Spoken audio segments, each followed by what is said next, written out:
कि तेरे को ऐसा लगा कि जब कोविड खत्म होगा ना तो तू अपनी दुकान खुद खोल लेगा वापस, लेकिन तेरे को ये लगा कि डीमार्ट बंद हो जाएगा।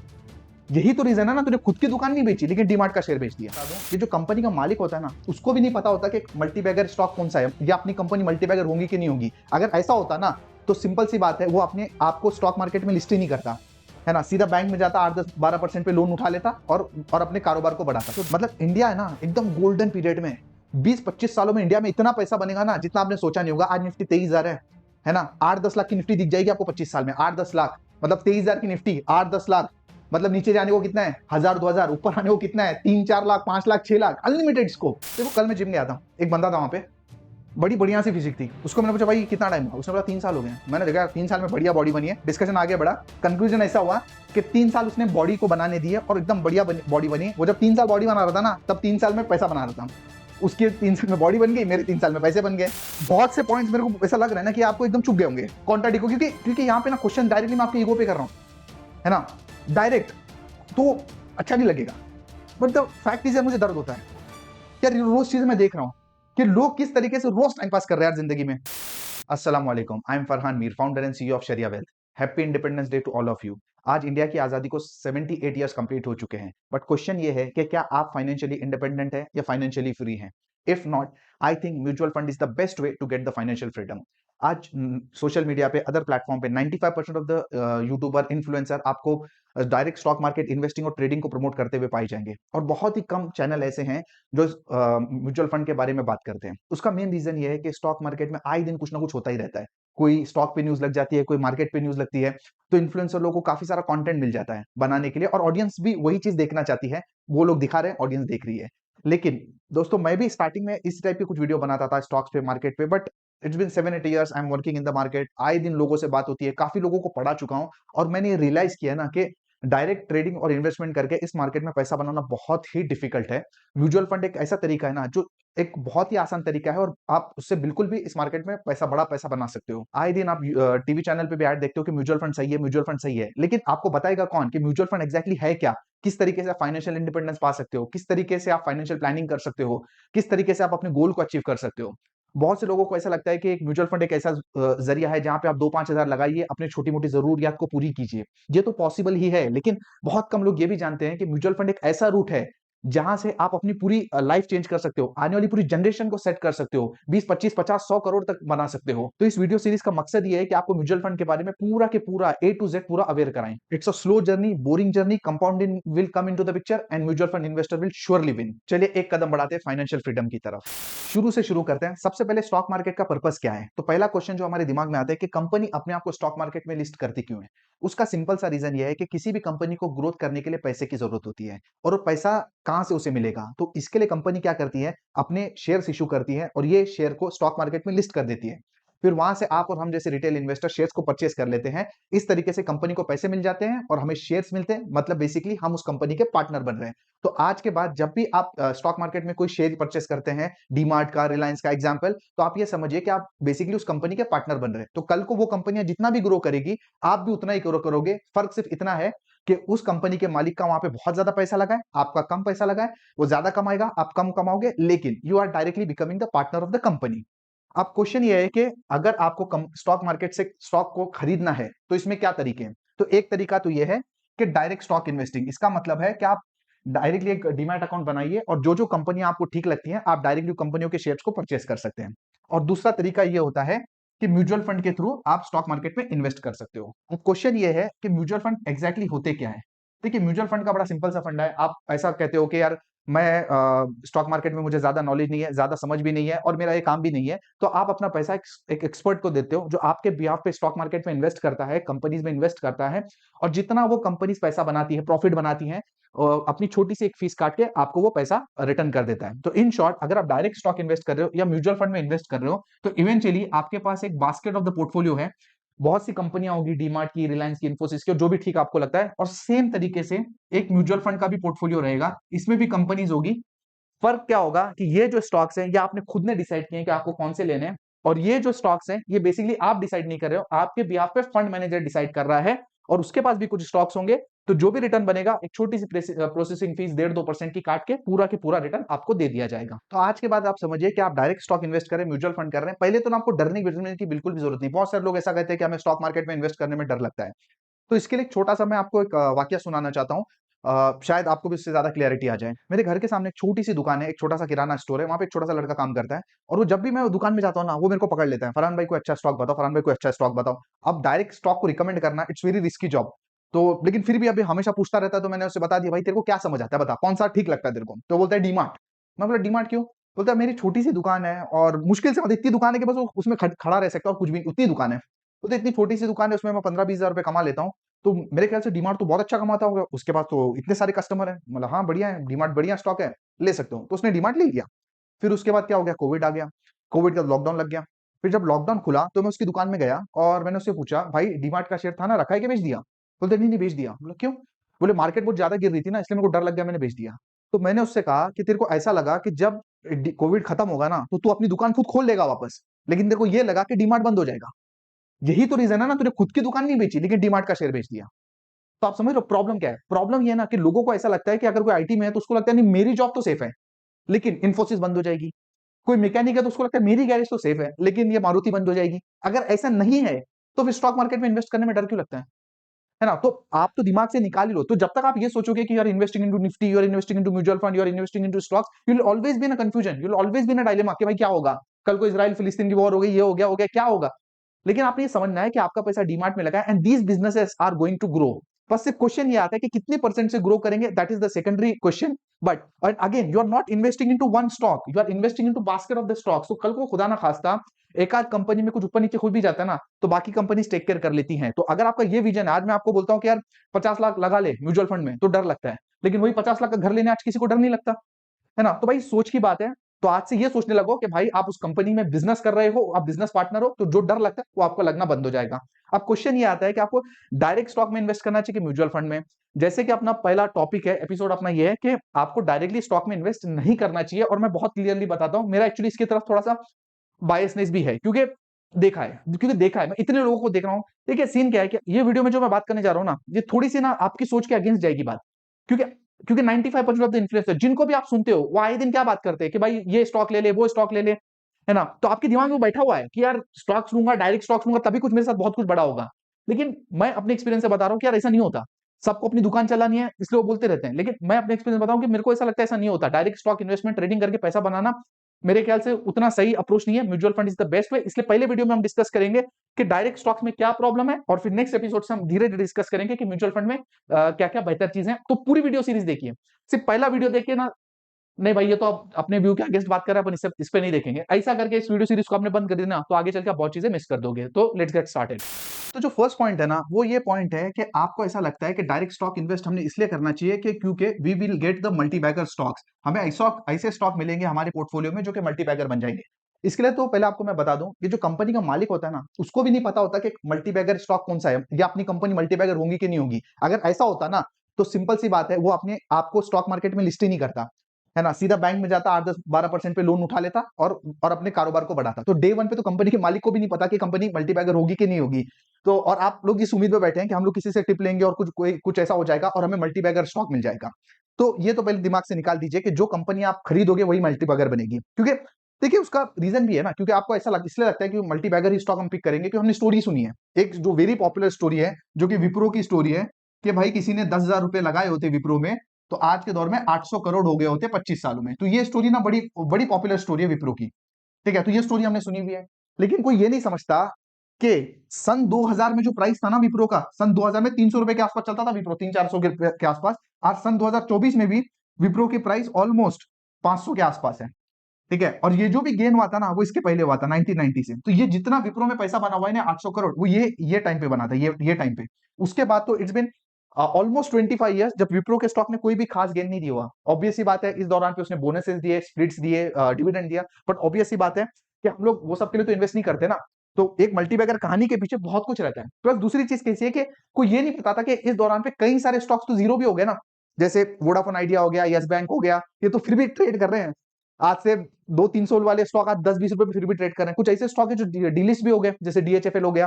तो पॉइंट ये है ना कि आपको ऐसा लगता है कि जो स्टॉक मैं लूंगा वो मल्टी बैगर ही बनेगा, बट ऐसा पॉसिबल नहीं है, ऐसा होता नहीं है प्रैक्टिकली। अब सिंपल सा एग्जांपल मैं आपको बताता हूँ, देखिए म्यूचुअल फंड क्या है ना, म्यूचुअल फंड क्या है, म्यूचुअल फंड भी तो एक बास्केट है, उसमें भी तो बहुत से स्टॉक होंगे, है ना। तो एक फंड मैनेजर भी तो इसी इंटेंशन से लेता होगा कि भाई जो स्टॉक में लूंगा मल्टीबैगर बनेगा। और आप भी अगर पोर्टफोलियो कंस्ट्रक्ट कर रहे हो तो आप भी इसी इंटेंशन से लेते हो कि यार 10 के 10 स्टॉक मेरे मल्टीबैगर बनेंगे। बट प्रॉब्लम क्या पता है, उस 10 में से एक दो बनेंगे भी, है ना, एक दो बनेंगे, मैं ऐसी बात नहीं कर रहा 10 के 10 नहीं बनेंगे, दो तीन बनेंगे भी। But what about the other 6-7 stocks जो कि मल्टीबैगर नहीं बने, जो कि खत्म हो गए, या जो कि अपनी प्राइस से नीचे चल रहे हैं, या जिन्होंने बहुत बड़ा रिटर्न नहीं दिया है। अब जो सोशल मीडिया की दुनिया में आप जो देखते हो ना, वो क्या करेगा, वो 10 कोई भी एक इन्फ्लुएंसर वो 10 स्टॉक में से जो दो स्टॉक मल्टीबैगर हुए ना उसी को हाईलाइट करेगा। व्हाट अबाउट द 7-8 स्टॉक जो जिसकी कहानी अलग है। एंड इवेंचुअली अगर आप उस बास्केट को देखोगे ना, पूरे बास्केट का रिटर्न वो तो म्यूचुअल फंड से कम निकलेगा। सेम चीज मैं आपको बताऊं, अगर कोई फंड मैनेजर है, ठीक है, तो फंड मैनेजर का भी काम क्या है, पोर्टफोलियो बनाना। तो वो जब पोर्टफोलियो बनाता होगा तो वो भी तो यही सोचता होगा ना कि हर स्टॉक मल्टीबैगर बने, है ना। कोई एक बात बताइए ना, देखिए फंड मैनेजर को बिजनेस कब मिलेगा, जब उसका फंड रिटर्न देगा। अब उसका फंड रिटर्न कब देगा, जब उसके पास मल्टीबैगर स्टॉक होंगे। तो वो भी तो यही चाह रहा मल्टीबैगर स्टॉक बने। तो उसके पास भी कुछ स्टॉक होंगे जो मल्टीबैगर बनेंगे, लेकिन सब नहीं बनेंगे, कुछ बनेंगे, कुछ कम होंगे। एंड इवेंचुअली जो रिटर्न है ना वो इसी के आसपास बनेगा, 15-20% के आसपास ही बनेगा साल का रिटर्न, अच्छे फंड जो रहते हैं उसका। और वही चीज रेगुलर में भी होती है। लेकिन आम इन्वेस्टर क्या सोचता है, हम तो भाई जो बास्केट लेंगे पूरे के पूरे मल्टीबैगर बनेंगे, इसके चांसेस बहुत कम है। ठीक है, और दूसरी चीज आप मेरे को एक खुद बताइए ना कि आप जो स्टॉक लोगे उसके मल्टीबैगर बनने का चांस ज्यादा है कि जो फंड मैनेजर लेगा उसका मल्टीबैगर बनने का ज्यादा है, क्योंकि उसका तो काम है, प्रोफेशनल है, दिन भर वही करता रहता है, उसकी टीम है, रिसर्च है। प्लस एक स्टॉक मान लेते हैं 100 का 1000 हो भी गया, ठीक है, तो कितना कितना चांसेस है कि आप वो स्टॉक 100 के 1000 पे होल्ड कर पाओगे। 100 पे 150 होगा आप शायद बेच दोगे, 200 होगा शायद बेच दोगे, ज्यादा चांसेस तो है कि फंड मैनेजर रखेगा। और सेम कॉन्सेप्ट निफ्टी में भी है। आज जो इंडिया का इंडेक्स है निफ्टी, वो भी क्या है, वो भी तो 50 कंपनियों से मिलकर बना है ना। उनका भी तो यही अप्रोच है ना, सबसे बेस्ट कंपनी हमारे पास आए ताकि हमारी इंडेक्स की वैल्यू बढ़े, है ना। तो इंडिविजुअली स्टॉक लेना, चूज करना और ये सोचना कि वो मल्टीबैगर बनेगा, तो ये बहुत डिफिकल्ट काम है। एक दो बन भी सकते हैं, बाकी नहीं बनते। एंड पोर्टफोलियो लेवल पे रिटर्न ऑलमोस्ट उतना ही बनता है। और आप यही सोचो कि चल एक दो पे ही मैं रिसर्च करूं और उसी पे कन्विक्शन आएगा, वही मल्टीबैगर बनेगा, उसी पे पैसा लगाऊंगा। तो अगर वही खत्म हो गया तो आपकी कैपिटल गई। ठीक है, तो ये अप्रोच गलत हो जाती है, जिसमें आप सोचोगे कि जो स्टॉक मैं लूंगा वो मल्टीबैगर ही बनेगा। तो अगर पॉइंट नंबर 2 की मैं बात करूं ना, तो आपको एक समझना है कि एक अच्छा स्टॉक होना और एक अच्छी कंपनी होना, ये दोनों चीजें सेम नहीं है। आप अगर देख रहे हो कि किसी कंपनी का बिजनेस बहुत अच्छा है, तो जरूरी नहीं कि स्टॉक मार्केट में उसमें रिटर्न भी उतना ही अच्छा बने। एग्जांपल मैं आपको देता हूं डीमार्ट का। पिछले 2-3 सालों से आप देखिए, डीमार्ट के स्टॉक ने कोई खास रिटर्न नहीं दिया हुआ है, वेरएस इंडेक्स में ऐसे कई स्टॉक हैं जो मार्केट में जो 10-10 गुना हो चुके हैं। तो कंपनी तो अच्छी है ना डीमार्ट, बट स्टॉक स्टॉक का परफॉर्मेंस मार्केट में डिफरेंट होता है, क्योंकि बहुत सारी चीजें रहती है उसमें, वैल्यूएशन रहती है और बहुत सारे पैरामीटर्स को देख के स्टॉक मार्केट में काम होता है। तो एक अच्छा स्टॉक होना, अच्छी कंपनी होना, इसमें बहुत ज्यादा डिफरेंस है। स्टॉक का एक नेचर क्या होता है पता है, 8-8 10-10 साल तक स्टॉक एक ही जगह पे टिके रहते हैं, हिलते भी नहीं है। मतलब अगर मैं आपको एग्जांपल बताऊं, 2007 से लेके अगर आप 2017 तक का टाइम देखोगे ना, रिलायंस का स्टॉक 400-500 में घूम रहा था, है ना। 400-500 में 10 साल निकाल दिए। अब वो इन्वेस्टर का सोचो, और वो टाइम पे भी इंडिया की सबसे बड़ी कंपनी रिलायंस ही थी, है ना। हिंदुस्तान की अगर सबसे बड़ी बुल मार्केट आप देखोगे 2003 से लेकर 2008 तक, इस दौरान पे जो हिंदुस्तान यूनिलीवर इंडिया की जो सबसे बड़ी एफएमसीजी कंपनी है, इसका स्टॉक हिला भी नहीं था। और ये टाइम पे इंडेक्स निफ्टी 600 का 6000 हो गया था। तो वो टाइम पे भी तो एफएमसीजी का सबसे बड़ा जाइंट यही था, है ना। तो अगर ये अप्रोच से आप काम करते हो कि आप सोचोगे कि यार जो स्टॉक जो कंपनी सबसे बेहतर है उसका मैं स्टॉक ले लूं और वो सबसे ज्यादा रिटर्न देगा, तो ये अप्रोच भी एक्चुअली गलत है। क्योंकि स्टॉक मार्केट में बहुत सारी चीजें रहती है, वैल्यूएशन का गेम होता है, जो कि आम आदमी को समझना बहुत ज्यादा डिफिकल्ट होता है। अब जो थर्ड पॉइंट आता है ना, लोगों को ऐसा लगता है यार हमारे पास ना यहाँ पे ना पूरा के पूरा फ्रीडम है। और फ्रीडम किस चीज का है, बाय एंड सेल करने का। हम बाय एंड सेल भी करेंगे, हम लोग पूरे स्टॉक हम खुद सिलेक्ट करेंगे, सब कुछ हम करेंगे, फ्रीडम है। ठीक है, अब पहली बात तो सिलेक्शन की बात आ जाती है। अब मुझे सिंपल सा बात है, आप बेहतर सिलेक्ट कर पाओगे या एक फंड मैनेजर बेहतर सिलेक्ट कर पाएगा जिसका प्रोफेशनल काम है ना। तो अभी ये वीडियो में ना बहुत सारी चीजें आपको सीधा दिल पे लग जाएगी यार, ये तो डायरेक्ट मेरी एबिलिटी क्वेश्चन कर रहा है, क्योंकि बार बार बोल रहा है आप, अरे कहीं हमारे को क्वेश्चन नहीं कर रहा। तो इस नजरिए से मत देखो, एक प्रैक्टिकल वे में देखो। भाई पैसा बनाना है ना, पैसा बनाना है तो भाई दिमाग खोल के रखना पड़ता है, सब अच्छे से चीजों को समझो। ठीक है, तो आप एक स्टॉक चूज कर रहे हो, फंड मैनेजर स्टॉक चूज कर रहा है रिसर्च के साथ, टीम के साथ, तो बेटर कौन चूज करेगा, है ना। टिप पे तो अपने को कर, एक कोई टिक पे कर रहा है, एक रिसर्च पे कर रहा है, तो वो एक फ्रीडम को आप छोड़ दो। मेन फ्रीडम क्या बोलते हैं, freedom of buy and sell. हमारे को जब मन किया ना तब हम बाय करेंगे, और हमारे को जब मन किया तब हम सेल करेंगे। मेरी बात आप समझो, वी आर इनटू अमृत काल। मतलब इंडिया है ना एकदम गोल्डन पीरियड में, 20-25 सालों में इंडिया में इतना पैसा बनेगा ना जितना आपने सोचा नहीं होगा। आज निफ्टी 23,000 है ना। 8-10 लाख की निफ्टी दिख जाएगी आपको 25 साल में, 8-10 लाख, मतलब 23,000 की निफ्टी 8-10 लाख, मतलब नीचे जाने को कितना है 1000-2000, ऊपर आने को कितना है 3-4 lakh, 5 lakh, 6 lakh, unlimited scope, unlimited scope.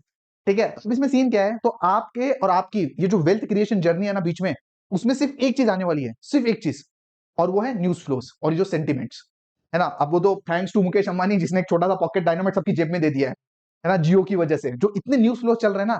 अब क्या होगा, आपने कोई स्टॉक बाय कर लिया 100 रुपए का, भाई मेरे पास तो फ्रीडम है 100 में, और मैं कभी बेच भी सकता हूँ, ये भी फ्रीडम है। 150 पे जैसे स्टॉक जाएगा न्यूज आ जाएगी, है ना। इजराइल हमास की वार होगी, इजराइल हमास की वार वहां हो गई, और आप यहाँ पे डीमार्ट का शेयर बेच दोगे डर के, है ना। कोई भी स्टॉक की रिकमेंडेशन है, जनरल बात बता रहा हूँ। तो ये जो फ्रीडम है ना, ये एक्चुअली अच्छी बात नहीं है ना। क्योंकि यहाँ पे ना आप समझो ना, इस फ्रीडम को कंट्रोल करने के लिए ना ग्रीड और फियर, ये तो बहुत ही डेंजर इमोशन है, जिसको काबू करना एक आम आदमी की आसान बात नहीं है। आज मैं आपको एग्जांपल देता हूँ, देखिए इंडिया में आज जिसने भी पैसा बनाया, आज अपने अब्बा दादा को आप जब देखते हो तो उन्होंने किसमें पैसा बनाया, गोल्ड पे बनाया, रियल एस्टेट में बनाया। ऐसे कोई इन्वेस्टर देखे आपने, बहुत कम होते होंगे, मतलब गिनती के होते होंगे जिन्होंने स्टॉक मार्केट में पैसा बनाया। क्यों? देखो सिंपल सी बात है, आज अगर आपके घर के बाहर एक ऐसा टैग लगा होता ना कि भाई आज आपके घर की कीमत 50 लाख है, कल घर की कीमत 40 लाख है, परसों घर की कीमत 55 लाख है ना, और आपके हाथ में होता पूरा इमोशन ग्रीड, तो फिर कैसे इमोशन काम करते? ग्रीड एंड फियर, और कभी ना कभी आप बेच देते, है ना। तो वो वहां पे इमोशंस आते ही नहीं है। जब आप घर लेते हो, जब आप गोल्ड लेते हो, इमोशन नहीं आते, आपको भी सोचते ही नहीं बेचना है। और यही चीज स्टॉक में नहीं होता भाई।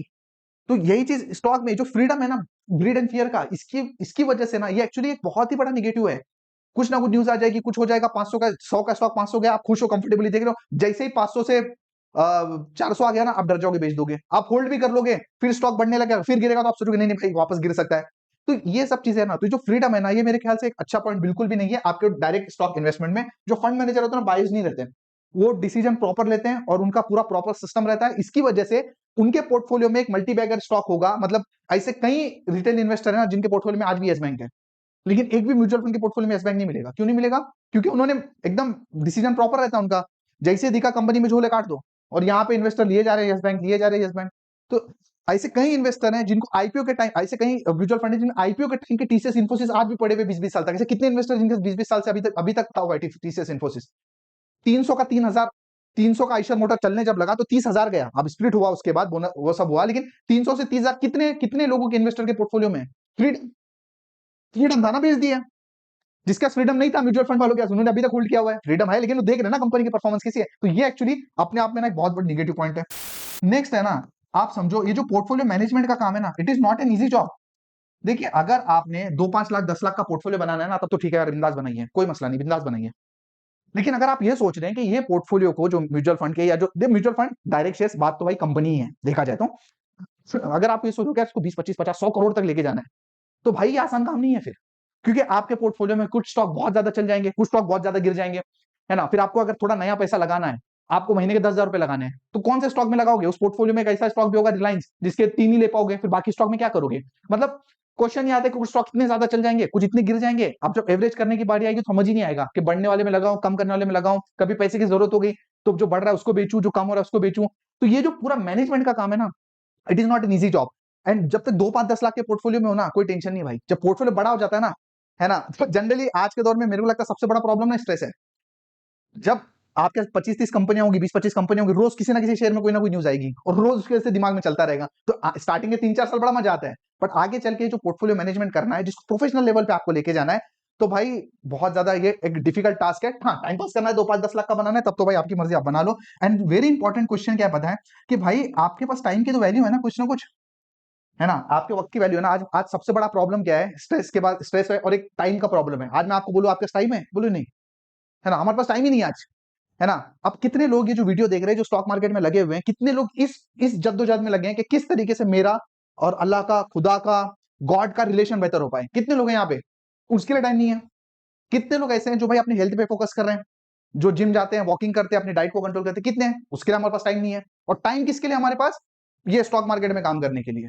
9 से 5 तक आप करोगे जॉब, 9 से 6 तक उसका ट्रैवलिंग वगैरह करते हो, फिर उसका दिमाग यहाँ पे लगाते हो, क्योंकि इसलिए लगाते हो ना कि आपको ऐसा लगता है यार 3-4 साल में बहुत कुछ बड़ा हो जाएगा। 3-4 साल, खैर मैंने तो ज्यादा बोल दिया, लोग तो उतना सोचते ही नहीं, वो विजन ही नहीं है, लोगों को लगता है बहुत कुछ बड़ा कर लेंगे।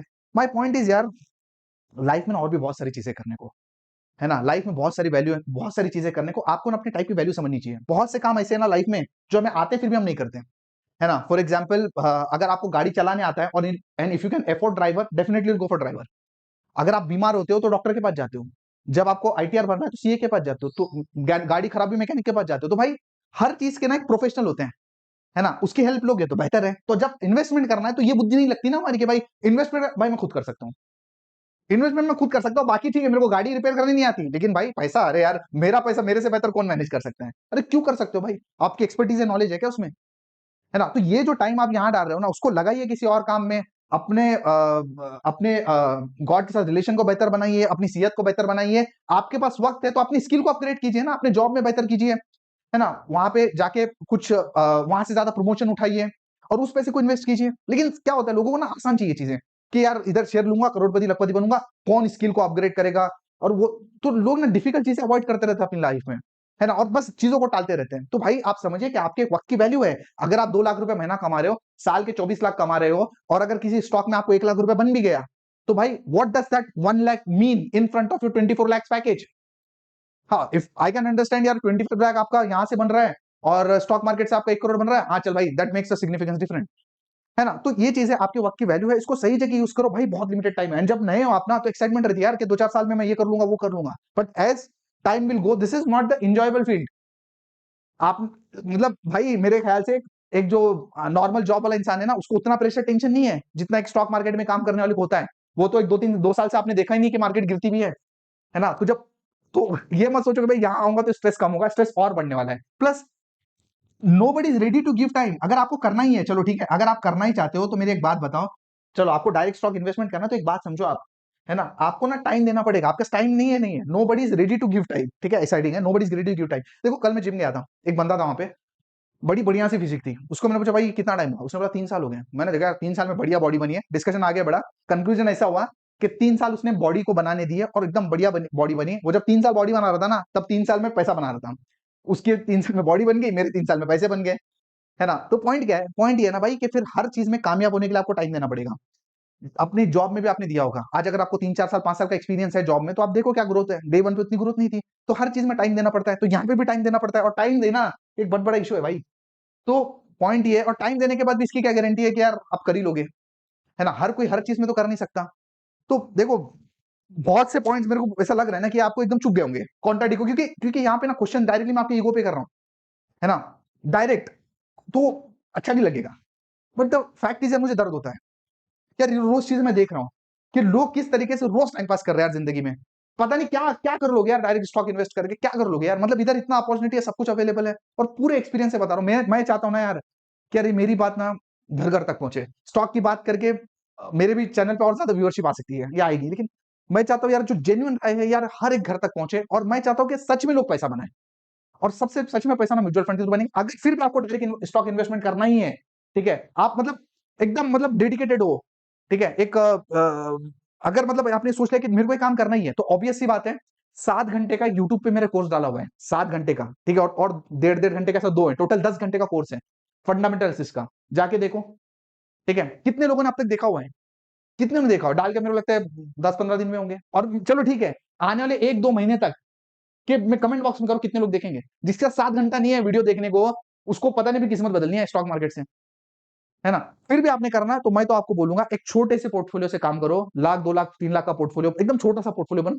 एसआईपी करो म्यूचुअल फंड में, बड़े तरीके से म्यूचुअल फंड में इन्वेस्ट करो, और ट्रैक करते रहो कि दोनों पोर्टफोलियो में क्या रिटर्न बन रहा है। अगर आपको लगता है कि हाँ आपका जो खुद का पोर्टफोलियो बहुत बेहतर कर रहा है म्यूचुअल फंड से, then you can start building your portfolio slowly slowly slowly. जो शरिया फंड है ना, उसका 1 साल का, पिछले 1 साल का रिटर्न 40% के आसपास है, ऑब्वियस ही बात है, मार्केट चलिए इसलिए रिटर्न ज्यादा है। माई पॉइंट इज कितने लोग ऐसे हैं जिनका पोर्टफोलियो पिछले 1 साल में 40%, खुद का पोर्टफोलियो 40% के ऊपर है, कितने हैं? और 40% तो, और ऐसा नहीं है कि मतलब जिसकी कैपेसिटी 1 करोड़ की थी वो 1 लाख लगाया और बोलते 40% ऊपर है, दैट डज नॉट मीन। जब आप प्रोफेशनल को देखो ना, तो कन्विक्शन अलग आता है पैसा लगाने का, आप फुल कैपेसिटी के साथ लगा सकते हो, है ना। बहुत सारे लोग बोलते हैं मैंने स्टॉक लिया था मल्टीबैगर बन गया, है ना, पेनी स्टॉक लिया था मल्टीबैगर बना, कितना लगाया था, बोले 10,000, तेरे अकाउंट में कितने पैसे, 1 लाख, तो वैसे का फायदा क्या होगा, है ना। तो स्लोली स्लोली पोर्टफोलियो बिल्ड करो, अगर करना है तो म्यूचुअल फंड में इन्वेस्ट करो, अगर आपको लगता है ये ठीक कर रहा है तो इसमें इन्वेस्ट करो। एंड मुझे ऐसा लगता है कि जितने मैंने पॉइंट्स बताया ना, that will make sense for 95% of the people.